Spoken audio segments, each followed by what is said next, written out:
Hello everyone! In this video, I'll show you how to send money from your Ace Money transfer account to a bank account. First, open the Ace Money transfer app and log in to your account. On the home screen, tap Send Money. Start by selecting the country you want to send money to. Next, choose your payment method.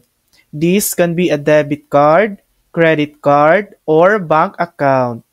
Then, pick a payout option like bank deposit, cash pickup, or mobile wallet depending on what's available in that country.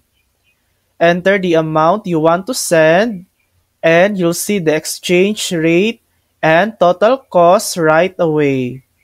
Now, select an existing recipient or tap Add New Recipient. Enter their full name, bank account details, and make sure everything is accurate. Before sending, choose the reason for transfer, such as family support, education, or bills.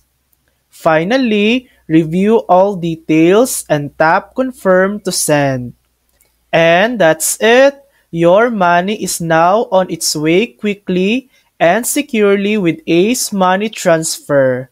Thanks for watching! If this video helped you, please like and subscribe for more helpful tutorials.